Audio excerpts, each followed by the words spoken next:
السلام عليكم، إزيكم حبايبي عاملين إيه؟ وحشتوني كتير كتير بجد، غِبت عنكم فترة طويلة بس غصبٍ عني. النهارده بقى جاية لكم كده هنعمل مع بعض البطاية الجميلة الحلوة دي. طبعًا بعد الغيبة دي لازم كده نيجي نعمل حاجة حلوة للولاد، فالنهارده قررنا كده نعمل شوية محشي وبطاية، بس أنا مصورة لكم بس البطاية، شايفين هنعملها بطريقة جميلة وحلوة جدًا زي ما بتشوفوها كده برّه بالضبط، هاوريكم بيعملوها إزاي.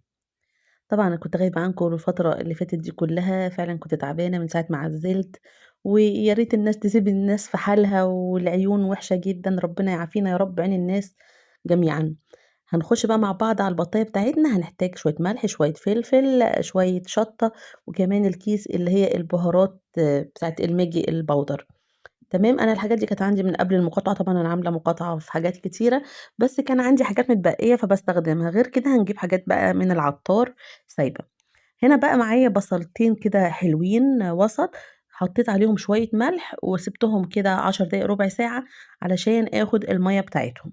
بعد ما خدت المَيّة بتاعتهم في السلطانية زي ما أنتم شايفين، حطيت عليهم بقى إيه، شوية ملح وشوية فلفل، وهنحط كمان على تِفل البصل مَيّة البصل شوية شطة، اللي بنحطه على تِفل البصل بنحطه على مَيّة البصل، تمام؟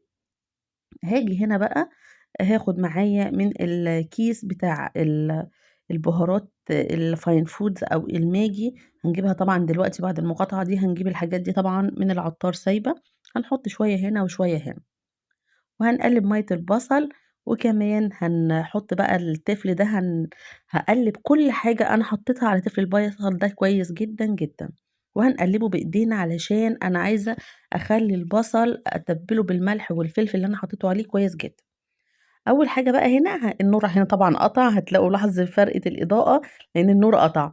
هنا بقى هاحقن البطاية بتاعتي بمَيّة البصل اللي أنا خدتها وتبّلتها دي، بتفرق طبعًا في الطعم حكاية، حكاية بجد أمّا يكون عندِك ضيوف أو حاجة حابة تعملي حاجة ليكم كده حلوة هتعمليها. الحقنة دي متوفرة ولو مش لاقياها في المحلات شوفيها على النت وهاتيها من على النت أونلاين.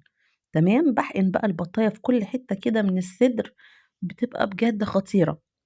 هاجي بقى هاورّيكم التفل بقى بعد ما خلّصنا حققنا البطاية بتاعتنا بالمَيّة البصل، أبدأ بقى أجيب التفل البصل ده وأدعك البطاية من جوّه ومن برّه ومن بين الجلد وكل حتّة، أدعك البطاية بتاعتي كده. أنا هنا عملتها وسِبتها بقى إيه في التلاجة كده وغطّيتها وسِبتها في التلاجة حوالي ساعتين 3 أو تعمليها قبلها بليلة، بس أهم حاجة تغطّيها كويس علشان ما تنشفش معاكِ من التلاجة. جيت بقى بعد ما سِبتها تاني يوم ورُحت بقى جايبة الحلة بتاعتي فيها مَيّة بتغلي، حطيت حبّهان ورق لورا وبصلاية وطماطماية وقرفة خشّابي وكمان عندِك مستكة حُطّي، وهنا بقى تاخدي أحلى شوربة بَط. طبعًا الملح بنعامل البط معاملة اللحمة مش معاملة الفراخ، الملح والفلفل بنحطه قبل ما البطاية خلاص يعني بتعمليها كده تشوفيها دخلت على السِوَى نبدأ نحط الملح بتاعها في الشوربة، يعني البط ما بيتعاملش معاملة الفراخ، الفراخ بنحط الملح مع البطاية على طول، البط بيتعامل معاملة اللحمة علشان بياخد وقت في السِوَى. هنا بقى معايا معلقة كبيرة من الصلصة البرطمانات العادية أو لو أنتِ عاملاها في البيت، على شوية زيت، على شوية بهارات من الfine foods، على شوية فلفل، على شوية ملح.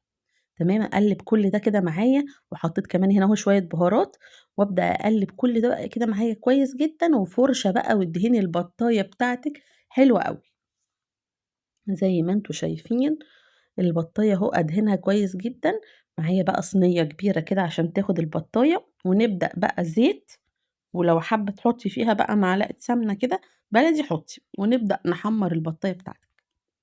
حابة إن أنتِ ما تعمليش الخطوة دي وتحطيها في الفرن تتشوي وتقلّبي فيها عشان كلّها تاخد شوي واحد، تمام براحتك خالص بس هيبقى على شبكة. أتمنى الفيديو النهارده كده عجبكم ونزوّق كده بشوية بقدونس خضرا حلوة. عجبكم الفيديو لايك وشير واللي مش عندي يشترك ويفعّل الجرس عشان كل جديد عندي يوصل لكم، وادعوا لي كده ربنا يشفيني ويطلّعني من اللي أنا فيه على خير، وإن شاء الله أشوفكم في فيديوهات تانية ونشوف فيديوهات حلوة مع بعض. أتمنى بقى الفيديو النهارده يكون عجبكم، أسيبكم وأقول لكم مع السلامة.